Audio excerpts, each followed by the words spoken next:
আসসালামু আলাইকুম। সত্যের কণ্ঠ 24 ফেসবুক পেজে সবাইকে স্বাগত জানাচ্ছি। আমি সাজেদুল করিম। আজ বুধবার 20 আগস্ট। শুরু করছি রংপুর থেকে প্রকাশিত আজকের কিছু সংখ্যক দৈনিক পত্রিকার সংবাদ শিরোনাম। প্রথমে হাতে রয়েছে দৈনিক 52 আলো।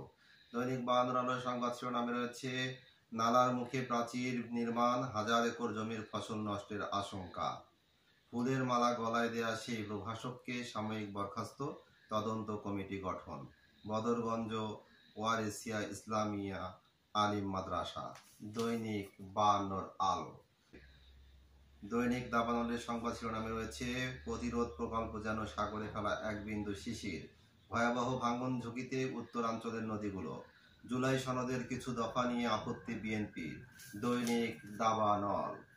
দৈনিক মায়াবাজারের সংবাদ শিরোনামে রয়েছে লালমনিরহাটে তিস্তার পানি কমলেও দুর্ভোগ কমেনি, কৃষক ও জনজীবনে হাহাকার।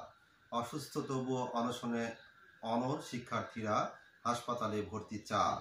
বিরোধী ছাত্র সংসদ নির্বাচন প্রসঙ্গ, 10 কার্যদিবস সময় চাইলেন উপাচার্য। দৈনিক মায়াবাজার। দৈনিক যুগের আলো সংবাদ শিরোনামে রয়েছে শুরুতেই এডিপি বাস্তবায়নে ধাক্কা, বাস্তবায়ন মাত্র 0.69%। মাইলস্টোনের 3 শিক্ষক চিরস্মরণীয় হয়ে থাকবেন, প্রধান উপদেষ্টা। দৈনিক যুগের আলো। দৈনিক আমাদের প্রতিদিনের সংবাদ শিরোনামে রয়েছে বেরোবিতে ছাত্র সংসদ নির্বাচনের দাবিতে আমরণ অনশন করালো তৃতীয় দিনে, চিকিৎসা অবহেলার অভিযোগ 4 শিক্ষার্থী হাসপাতালে। ইউজিসির বৈঠক কাল।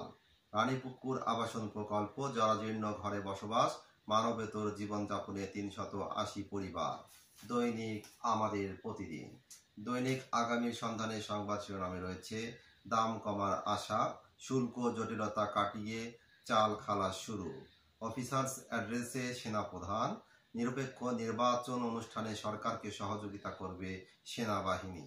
দৈনিক আগামীর সন্ধানে। এই ছিল রংপুর থেকে প্রকাশিত আজকের কিছু সংখ্যক দৈনিক পত্রিকার সংবাদ শিরোনাম। নিয়মিত সংবাদ জানতে চোখ রাখুন সত্যের কণ্ঠ 24.com ও সত্যের কণ্ঠ 24 ইউটিউব চ্যানেলে।